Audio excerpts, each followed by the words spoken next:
Hello everybody, welcome to the Decks of the Weekend. A little bit later this Monday because I just returned from Lecco, which is a city northern Milan, a wonderful city with great weather. We went around and visited the area around, but mostly I went there to play the Pauper Get, which was a huge Pauper tournament with over 600 people, no jokes, and I was one of them. Fortunately, I didn't do well. I'll talk about my decks, my deck of choice, and the decks of the weekend of Pauper later for sure. But let's focus first on Modern because this weekend happened a very, very important Modern event on Magic Online. It is the Mox Showcase Finals, which was a 30-ish people event that qualified there through winning less chances or top 8ing the big events.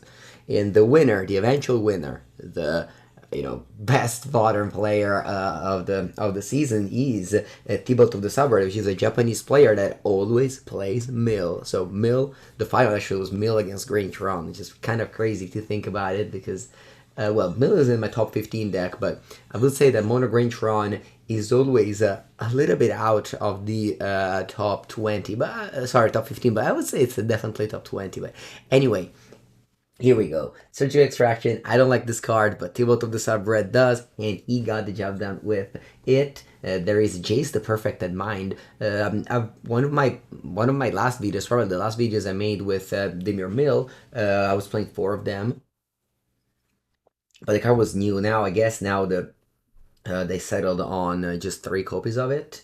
Baleful Mastery. I would say Thibaut the Subred always plays this card. For 2 mana, you kill a thing and you force your opponent to draw a card, which I guess that's what you want to do sometimes.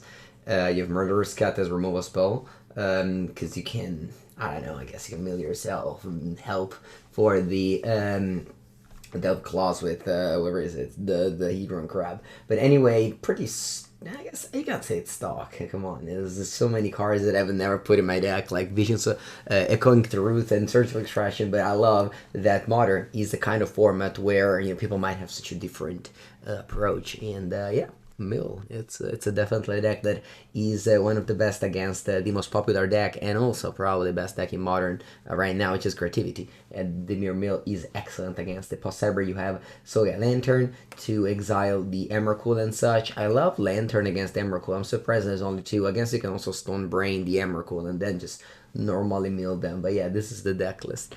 Let's move on to the next format, shall we? Let's go immediately on to Pauper. So the deck that I chose was Orzhov. Orzhov was actually the 3rd most popular deck, which is very surprising to me since I don't think this deck is particularly good. I love its play style. I like this deck, but I definitely knew going in that this is not going to be the best choice for me. Although I perfected the deck list along with a friend of mine, we revisited the mana base, we cut all the score barons, so I was playing a lot of more basics. I found one of the biggest weakness with the deck was when you're on the draw and your deck is mono the top lands. You still have 10 top lands, which is no little, but that's also I shortened the expensive card, only playing a 3 paladin, 1 sovereign, 1 soul of migration, to help the matchup where in general, just a matchup where you need to be faster, the matchup where you need to just put creatures on curve and etc.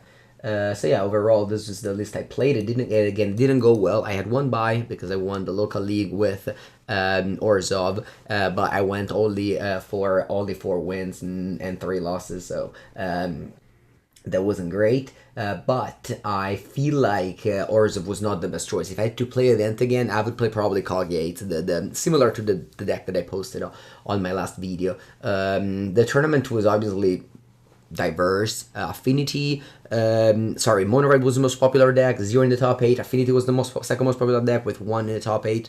No Orzhov as well in the top 8. The top 8 had a couple of Tron decks, and it had a very, very cool deck that I'm going to feature as my deck of the weekend, which is Mono White. So a friend of mine played against this deck in the first round of the tournament, actually, and he told me that he lost to some cards that he'd never seen before, like Holy Light in a Ramosian Red. He was playing Mono Red.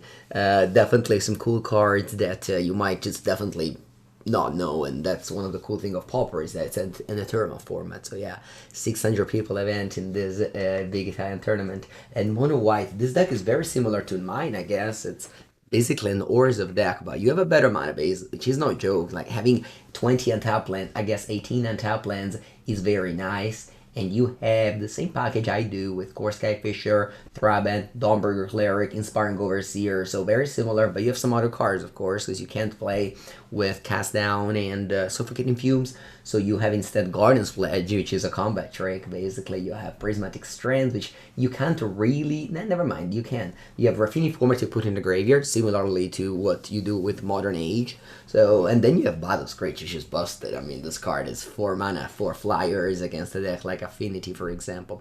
Notably, this card does not exist in paper as common. It was only printed in common on Magic Online and then reprinted, I believe, once or twice as uncommon. I don't remember exactly when this card is from, but an old set, something like maybe the 2000. But yeah, overall, this is the deck the top hated. Very cool, very cool. And then again, the rest of the topics, I'm sure it's gonna go out, but I've seen I haven't seen the deck list fully, just the decks, but yeah, 8 different archetypes. Rakdos Burn also made it. What else? Green Black Initiative, Fogtron, Altertron, Waltz combo. Yeah, for example, with my Ors of deck, I got pretty terrible matchups. I got 2 Altertron and 1 Waltz combo, and also, just, yeah, not great, by the way, the matchups against combo. But overall, obviously, I had a great time. Friend of mine, and can't wait for the next Pauper pizza, which is happening in the, I believe, around the 10th of June, but I might be mistaken. Definitely check it out on Twitter or the social platform of the Pauper Lega Pauper Italia. Let's talk about Legacy. A friend of mine top 4 the Legacy Challenge, and he lost in the quarter to Blue White Control.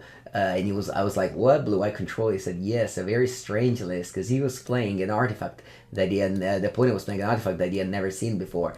And the named artifact is Staff of the Storyteller. So let me tell you about this card, because if you watched one of my old Legacy video, by old I mean last week, 2 weeks ago, I played against the Staff of the Storyteller, and I got to read it. So this is a 2 mana artifact that comes to play with a token, so it's basically a 2 mana 1/1 flyer that comes into play with 1 counter on it, because it triggers every time you put a token.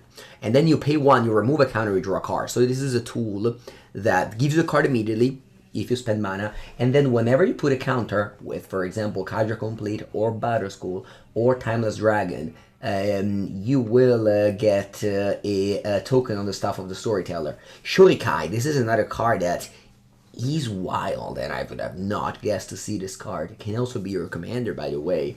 You can pay 1, draw 2 cards, discard 1, and you make a pilot. And you can outcrew this thing, which is called Crew 8.